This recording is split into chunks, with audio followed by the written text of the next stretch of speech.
कोशिश करूंगा। पहली बात तो रांची में मौसम इतना खराब था कि आज इस कार्यक्रम में हम लोग आ पाएंगे कि नहीं आ पाएंगे, ये भी हमें चिंता लग रही थी। और बड़ी खराब मौसम में भी हम लोग हेलीकॉप्टर में सवार हुए और उछल पुछल करते हुए यहां पहुंच भी गए।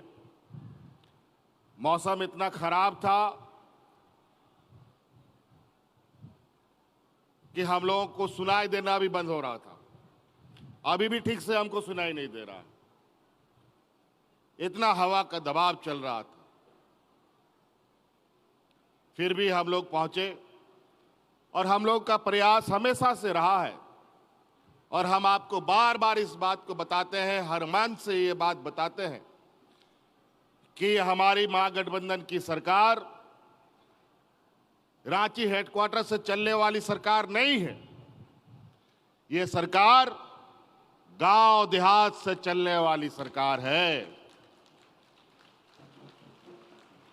और इसीलिए आप लोगों ने देखा होगा कि राज अलग होने के 20 साल भी बाद भी कई ऐसे गांव हैं जहां कभी कोई पदाधिकारी नहीं गया, बीडीओ, सीओ, थाना कोई नहीं गया। कई गांव का लोग तो ब्लॉक ऑफिस कैसा होता है वो भी नहीं देखा। जिला कार्यालय का तो बात ही दूर है। लेकिन सरकार ने इस संकल्प को पकड़कर चलने का निर्णय लिया कि हमारी सरकार गांव से चलेगी और सरकार बनते ही गांव गांव में सरकार आपके द्वार लगा लगा करके आपकी समस्याओं को समाधान करने हम लोगों ने शुरू कर दिया था।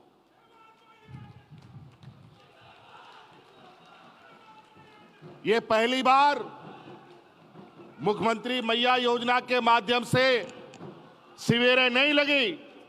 इससे पहले भी पंचायत पंचायत, टोला टोला, वार्ड में पदाधिकारियों ने पंचायत लगा करके गरीब गुरुआ लोगों को उनकी समस्या को सुना, समाधान किया और जो समाधान नहीं हुआ वो समस्या हम तक पहुंचा और निरंतर उन समस्याओं का समाधान करने में हम लोग लगातार लगे रहे। इसी कड़ी में आप लोगों ने देखा होगा कि कई सारी योजनाएं जो आपके गांव-गांव तक में पहुंच चुकी है। 2019 में हम लोग जब सरकार बनाए, सरकार तो बना लेकिन साथ साथ में समस्या भी बड़ी बड़ी आने लग गई। आपको याद होगा सरकार बनने के बाद कोरोना जैसा महामारी आ गया और ऐसा महामारी कि सबको अपना अपना घर में अपने से ताला लगा करके घर में ढुक करके रहना पड़ा। ऐसा था कि नहीं जी? ऐसा माहौल था, ये हालत था। उस महामारी में हाट बाजार, गाड़ी मोटर, दुकान सब बंद, कोई आदमी घर से नहीं निकल सकता था और हमारे राज्य से जो दूसरे राज्य में लोग काम करने चले गए थे वो लोग भी जहां का तहां फंस गया था, वो लोग भी घर नहीं आ पा रहा था। पूरा देश उथल पुथल हो गया। देश दुनिया में हमारे लोग फंस गए थे। चारों तरफ त्राहिमाम मच गया। उस स्थिति में भी हमारी सरकार ने हार नहीं मानी। आपको याद होगा कि उस महामारी के बीच में भी आपके गांव देहात के नौजवानों को, आपके परिवारजनों को हवाई जहाज और ट्रेन और बस से लाद लाद करके घर पहुंचाने का हम काम कर रहे थे।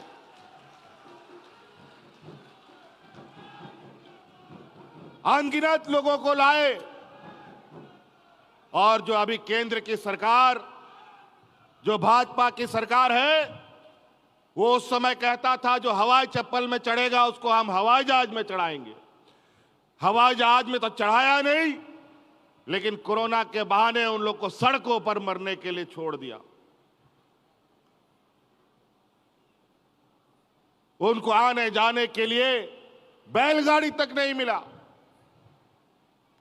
लोग पैदल ही चल दिया, कोई मुंबई से, कोई दिल्ली से, कोई कलकत्ता से, कोई महाराष्ट्र से, तो कोई कहां से। कई महिलाएं अलग अलग राज्यों से पैदल चल दी अपना गांव के लिए हजारों किलोमीटर दूर। और इतना भयावह स्थिति कि महिला, जो गर्भवती महिलाएं थी, उन लोगों को सड़क में बच्चा लोग को जन्म देना पड़ा। यह हालत था वो दिन।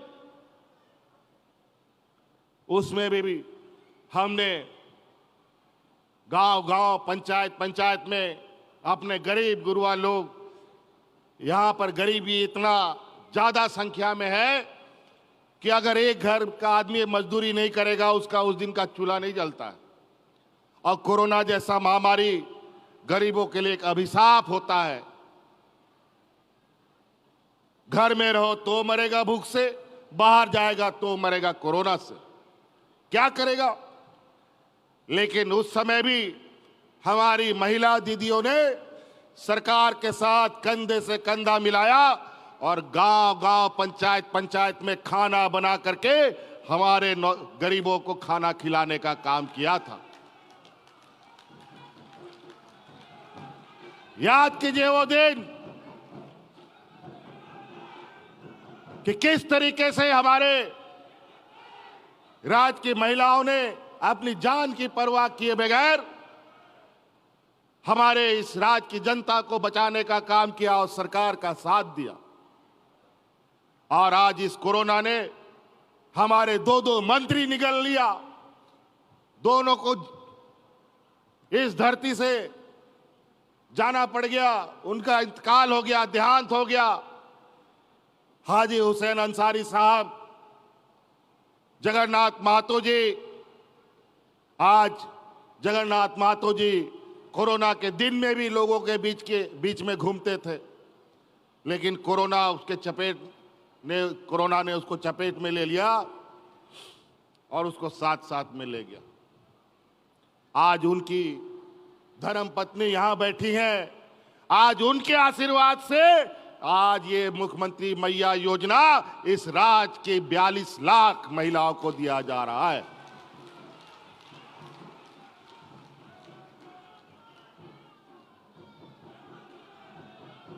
आज एक योजना की क्या हम बात करें, हमने विगत 4.5 साल में जो लकीर खींची है, ये 20 वर्ष में क्या 50 वर्ष में भी खींच नहीं सकते।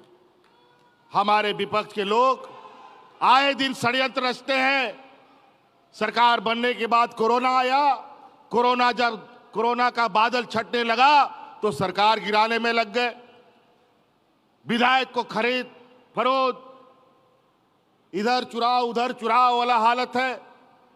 हमको भी झूठा केस में फंसाने का काम किया गया। आप हमको पहचानते हैं कि नहीं पहचानते? पहले हम कैसा दिखते थे, अब कैसा हो गया? हमको 2-2.5 साल तक इन लोगों ने परेशान किया, यहां तक कि जेल में भी डाल दिया। लेकिन कहता है भगवान के घर में अंधेरा नहीं होता है। और आज सच्चाई छुप नहीं सका और आज हाई कोर्ट, सुप्रीम कोर्ट के आदेश से हम आज आपके बीच में खड़े। इन लोगों ने कोई कसर नहीं छोड़ा था। इन लोगों ने कोई कसर नहीं छोड़ा, क्योंकि हम लोगों का काम ही ऐसा था कि पहले हम गांव देहात को मजबूत करेंगे, गांव के गरीब गुरुआ, आदिवासी, मूलवासी, दलित, पिछड़ा, अल्पसंख्यक को मजबूत करेंगे। अगर ये वर्ग मजबूत हो गया तो स्वतः राज्य मजबूत होगा और झारखंड भी मजबूत होगा। जब गांवें मजबूत नहीं होगा तो शहर को मजबूत कैसे किया जा सकता है? यह बड़ा विचित्र बात है। इसीलिए आप लोगों ने देखा कि हम लोगों का गांव देहात में 2, 4, 5 गो, 1 गो, 2 गो बूढ़ा बुजुर्ग लोग को पेंशन मिलता है और कई बूढ़ा बुजुर्ग लोग दलाल के चक्कर में 5-10 हजार टका 200 टका दे दे करके ठगा जा रहा था। उन लोग का पेंशन का कार्ड भी नहीं बनता था। बेचारा पैसा दे दे के थक गया और मर भी गया, लेकिन पेंशन का कार्ड नहीं बना। इतना दलाल लोग वृद्धा पेंशन को लेकर सक्रिय था। हमने कानून बना दिया कि इस राज्य में कोई बूढ़ा बुजुर्ग लोग पेंशन के लिए नहीं इधर उधर भटकेगा, सब बूढ़ा को पेंशन देंगे। और आज दिया लगा करके गांव में बूढ़ा बुजुर्ग खोजिएगा तो बिना पेंशन का नहीं मिलेगा। और आजकल बुजुर्ग लोग अब ना पेंशन का दिन याद करता है, मेरा उम्र कब पूरा होगा, पेंशन अपने आप बन जाएगा। पहले उम्र का हम 60 साल रखा था कि 60 साल के बुजुर्गों को पेंशन देंगे, महिला पुरुष को। चालू भी हो गया, लेकिन व्यवहारिक रूप से गरीबी इतना अधिक है इस राज्य में। हमारे कार्यकर्ताओं ने, हमारे नेताओं ने, विधायकों ने, मंत्रियों ने, पदाधिकारियों ने अलग अलग माध्यम से मुझे सूचना दी कि सर नहीं, अभी यहां बुजुर्ग लोग और लोग हैं, थोड़ा उम्र सीमा घटाया जाए तो सब बुजुर्ग लोग को पेंशन हो जाएगा। और हमने भी हकीकत जाना, हम भी एक विधायक है, हमारे विधानसभा में भी बूढ़ा बुजुर्ग लोग हैं, हमारे कार्यकर्ताओं ने भी बताया। फिर हमने उस 60 साल का उम्र को घटाकर 50 साल कर दिया। आज कोई 50 साल से ऊपर का बिना पेंशन का नहीं है गांव देहात में, बल्कि बूढ़ा बुजुर्ग लोग तो दिन गिनता है कि 50 साल मेरा कब पूरा होगा और पेंशन हमको मिलेगा। नहीं तो दलाल लोग हाँ आज बना देंगे, कल बना देंगे, करते करते बेचारा बुरा पार, पेंशन भी नहीं मिलता था और दलाल का घर और पेट उसी से पलता था। अब कोई दलाल का जरूरत नहीं है। उसी प्रकार हमारी बच्चियां गरीब गुरुआ के लिए सबसे अधिक बोझा के समान लोग मानते हैं। बेटी सब 10वीं 11वीं पढ़ाई पूरा कर नहीं पाती, माँ बाप लोग दूल्हा ढूंढने लगता है। ये काम मत कीजिएगा। अब बच्चियों का ख्याल रखने के लिए आपका ये बेटा और ये भाई यहां खड़ा है और उनको पढ़ाना लिखाने का जिम्मेवारी अब हम लोग उठाएंगे।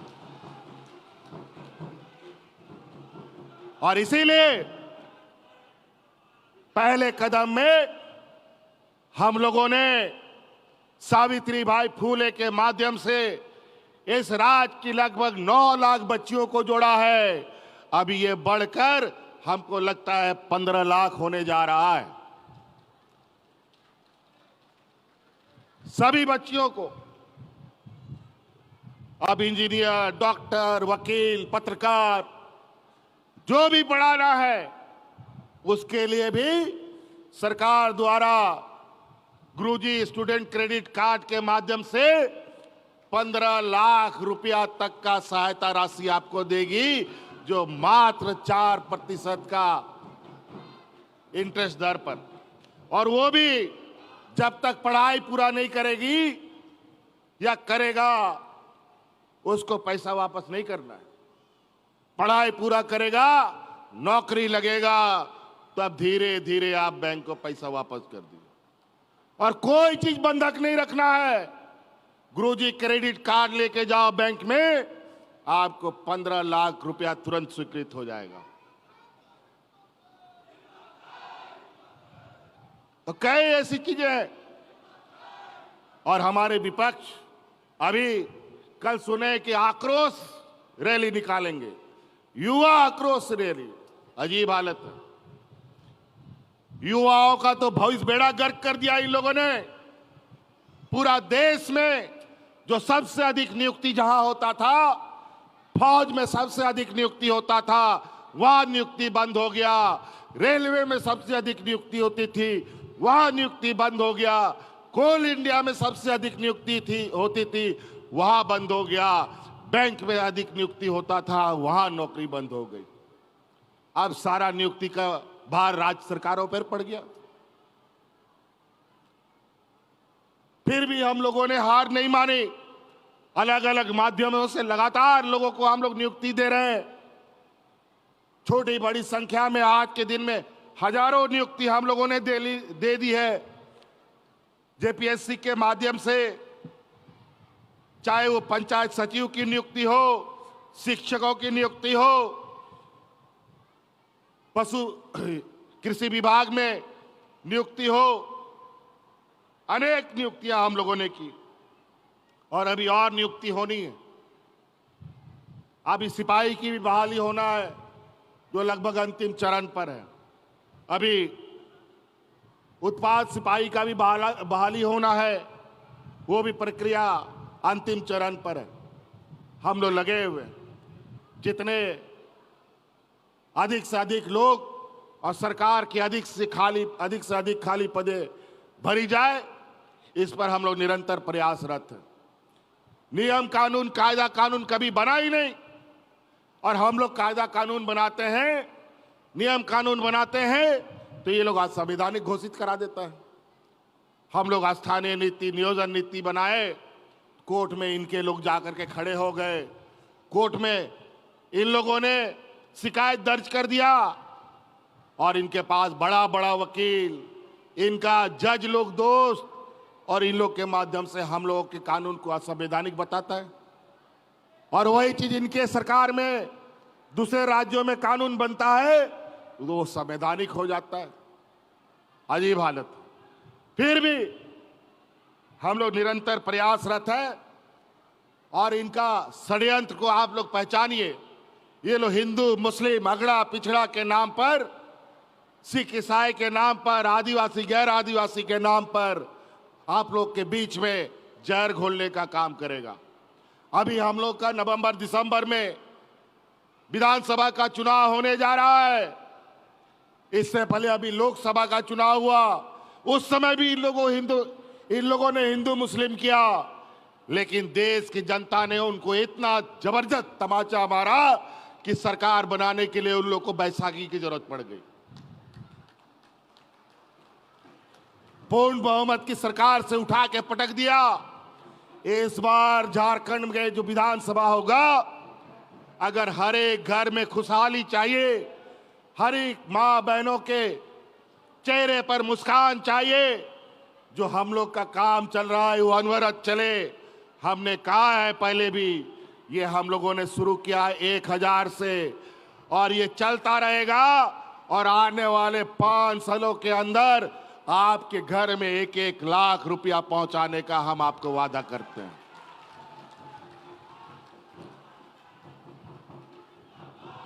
यहां कई सारे लोग, ये तो मैया सम्मान की महिलाएं हैं, जेएसएलपीएस की महिलाएं हैं दीदी। पिछले 5 साल में इन लोगों ने 700-800 करोड़ रुपया 5 वर्ष में खर्च किया और उन जेएसएलपीएस दीदियों को दिया। हम लोगों ने 4.5 वर्षों में 10,000 करोड़ रुपया जेएसएलपीएस को बांटने का काम किया है पूरे राज्य में। क्या बात करेंगे ये लोग? इन लोग के पास कोई ना मुद्दा है ना एजेंडा है। पहले ये लोग भ्रष्टाचारी कहते थे हमको, जमीन माफिया कहते थे हमको, जमीन चोर कहते थे, और इसके चक्कर में हमको जेल में भी डाल दिया। अब क्या बोलेगा? हम आज उनके सामने खड़े हैं, जमीन चोर जमीन दलाल बोल करके दिखाओ। इन लोगों को अब ये लोग जब यहाँ के नेताओं से इनका